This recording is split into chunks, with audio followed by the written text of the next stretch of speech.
भाई कैसे मिजाज हैं? अल्लाह का शुक्र, ठीक ठाक हैं। क्या करते हैं? ये बाइक राइड करते हैं मजबूरी के तहत। मजबूरी के तहत? अपना कारोबार है आपका? कारोबार है जी, इससे अच्छा कारोबार था जो पिछले 2 साल में तबाह हो गया। क्या करते थे? मेरा फार्मास्यूटिकल्स का बिजनेस था। वो आप तो अमीर आदमी है, पाकिस्तान की एलीट में थे। अब बड़े बड़े अमीर आदमी थे जो सड़क पे आ गए हैं पिछले 2 साल में। फार्मास्यूटिकल का क्या कोई फार्मेसी थी? नहीं, मेरा अपना फार्मास्यूटिकल का काम था, मैं सेल्स करता था फार्मास्यूटिकल। अच्छा, ये 2 साल पहले की बात है जी, जब ये रजीम चेंज ऑपरेशन हुआ था उससे PDM 1 की हुकूमत आई। PDM 1 के ऊपर फिर क्या हुआ? फिर उसके बाद जो सारे कारोबार के साथ हुआ, जब हमने जब क्या कहते हैं उसे, हमने जब बाईपास ऑपरेशन मोचियों से करवाना शुरू कर दिया तो यही हाल होना था फिर हमारा।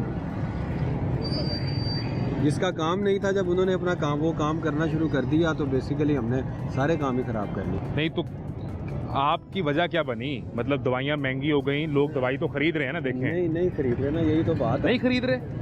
नहीं खरीद रहे लोग। जो पहले मिसाल के तौर पर डॉक्टर के पास जाते थे दवाई खरीदने के लिए, अब उनकी कोशिश होती है कि घर में ही कोई टोटका कर लिया जाए या मेडिकल स्टोर वाले के पास चले जाया जाए, वो जो भी कोई लोकल मेडिसिन किसी भी किस्म की होती है, बस उनका गुजारा हो जाए।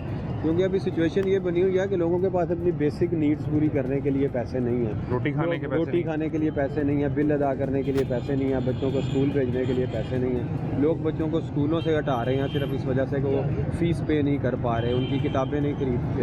लेकिन पहली दफ़ा ऐसे हुआ है कि पहले तो चलो सरकारी स्कूलों में लोगों को ये हौसला होता था कि चले यहाँ से किताबें भी फ्री मिल जाया करती थी। PDM 1 से पहले यहाँ पे फीस भी एक मुनासिब हुआ करती थी, लेकिन इस साल यहाँ पे बच्चों को किताबें भी नहीं दी गई। अब एक और खबर बता दूं आपको। जी तो जिस सरकारी स्कूल में इस साल किताबें भी नहीं मिली ना जी, अब मलका पंजाब एक नया प्लान लेकर आ रही हैं। प्राइवेट कर रहे हैं स्कूल। 13,000 स्कूल जो है वो प्राइवेट किए जा रहे हैं। तो फिर तैयारी कर लें।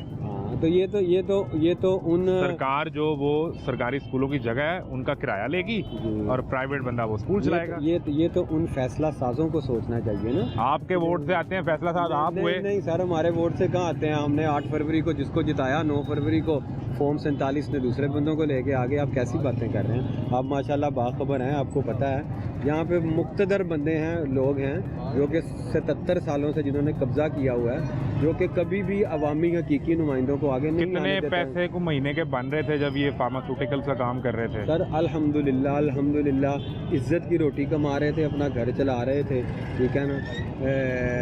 गर्मी आती थी तो 2 महीने AC भी चला लेते थे। अब तो पंखा बड़ी सोच समझ के चलाना पड़ता है। ज़रा सा मौसम अच्छा होता है तो दिल करता है कि पंखा बंद कर दिया जाए, ठीक है ना। तो आज बारिश है तो आज घर पंखा बंद है? हाँ, मौसम जब भी ज़रा सा रात को हमारा पंखा बंद रहा है। कल रात बंद रहा है? कल रात बंद रहा है, मौसम जरा अच्छा था। तो बच्चे नहीं कहते कि बच्चे बिल्कुल कहते हैं, क्यों नहीं कहते? महसूस हो रहा है या कोई गर्मी की शिद्दत है? कहते हैं बच्चे। जब कभी किसी ऐसी जगह पे चले जाते हैं जहाँ पे AC लगा होता है तो बिल्कुल कहते हैं कि बाबा 2 साल पहले तो हमारे घर में AC लगता था, अब क्यों नहीं लगा। बच्चों को क्या बताया जाए कि हमारे मुल्क के साथ क्या क्या कुछ हुआ है। अब फार्मास्यूटिकल का काम तो बंद हो गया, बिल्कुल बंद हो गया। आप आ गए बाइक राइडर पे आ गए और उस पे अब आपका इंटरनेट भी स्लो हो गया। बिल्कुल इंटरनेट स्लो हो गया, बल्कि चलता ही नहीं है, काम ही नहीं किया जाता। वही ना, हमने एक चीज़ को ज़बरदस्ती ठीक करने के लिए अब हम सब कुछ ख़राब करते जा रहे हैं। इंटरनेट बेसिकली आपको पता है कि इंटरनेट क्यों स्लो है? इंटरनेट इस वजह से स्लो है कि जो लोग सोचते हैं, जो आज़ाद अपनी सोच रखते हैं, वो अपनी सोच ना बयान करें। लोगों को ये डर है कि वो अपनी सोच भी अब ना बताएं जो लोग सोचते हैं, क्योंकि बयानिया बन नहीं पा रहा, क्योंकि बयानिया बनाया। तो भाई आपका नाम क्या है? जिशान भाई, ये तो बातें हो गई सियासत के हवाले से।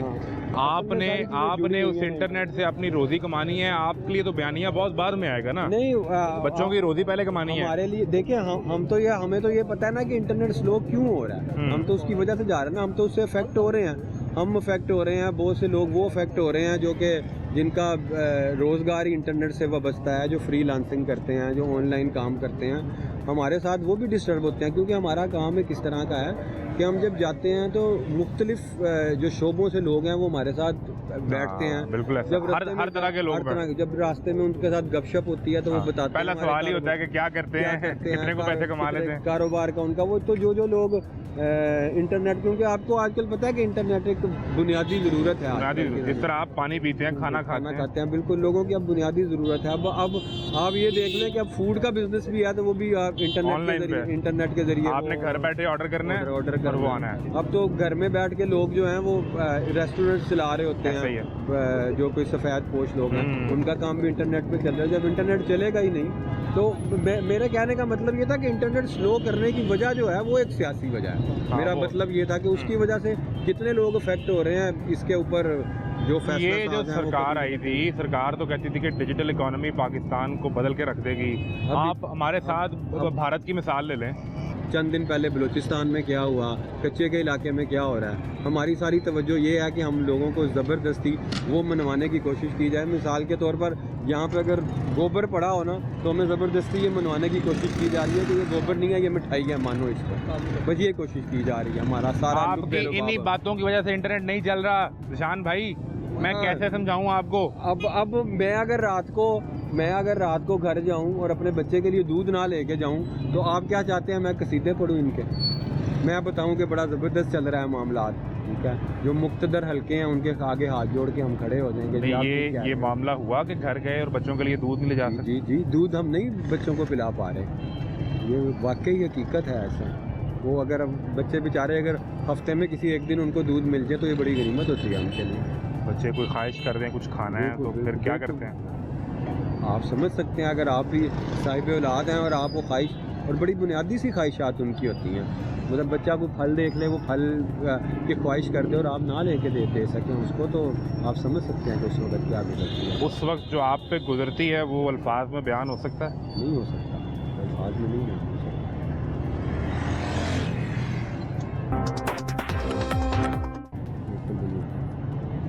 बस आप कहने का मतलब ये है कि एक बाप से कोई बच्चा ख्वाहिश कर दे तो उसकी कोशिश होती है कि मेरी जान भी जाए ना तो चली जाए। और ख्वाहिश भी कोई इतनी तारे तोड़ के लाने के लिए नहीं बच्चा कह रहा। बच्चा कोई बड़ी बुनियादी सी चीज़ है जो उसका हक है, उसको मिले। लेकिन कभी ये तो नहीं है वो सोचा को इरादा कर लिया यहाँ से बाहर जाने का? 10 साल में 73 लाख लोग चले गए हैं। वसाइल हो तो 1 मिनट ना लगाएं। आप भी छोड़ जाएंगे हमें? आप भी छोड़ दें। मैं आपको बताया ना, हमारा बाइक राइड का काम है, तो जब भी हम कभी कोई राइड लेके फ़ौरन ऑफिस जाते हैं तो लोगों की एक लंबी कतारें लगी होती हैं। वो तमाम लोग हैं जो टैलेंटेड लोग हैं, जो ब्रेन है हमारे मुल्क का, लेकिन वो मायूस हो चुके हुए हैं। जो हमारे मुल्क में मामला चल रहे हैं, जिस तरीके से चल रहे हैं, सबसे बड़ी बात है कि हमारे मुल्क में कानून की अमलदारी ही नहीं है।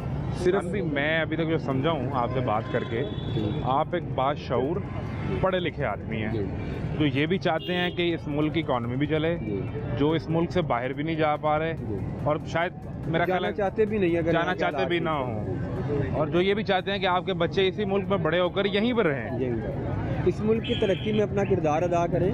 लेकिन मसला ये है कि हमारा जो सबसे बड़ा इशू है वो ये है कि जब तक हमारे मुल्क में कानून पर अमल दरामद नहीं होगा, और कानून पर अमल दरामद से मुराद ये है कि हर छोटा बड़ा जो है वो कानून की पाबंदी नहीं करेगा, तब तक इस मुल्क में तरक्की नहीं हो सकती।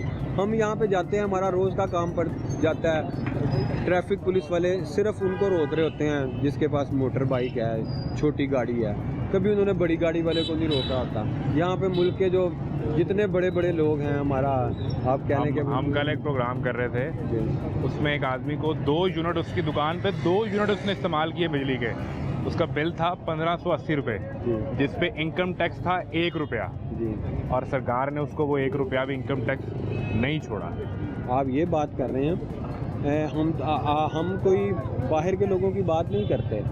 आपके हमारे जो यहाँ पे निगरान वज़ीर आला थे, आजकल वो वज़ीर दाखिला भी हैं, चेयरमैन PCB भी हैं, पता नहीं क्या क्या हैं वो, उन्होंने खुद ये एतराफ़ किया था कि सिर्फ लाहौर शहर के अंदर तो 50 अरब रुपए की हमने सिर्फ ओवर बिलिंग की है। ओवर बिलिंग कैसे करते हैं हम, कि अगर किसी के 290 यूनिट होते हैं तो हम 300 बढ़ा देते हैं उसको।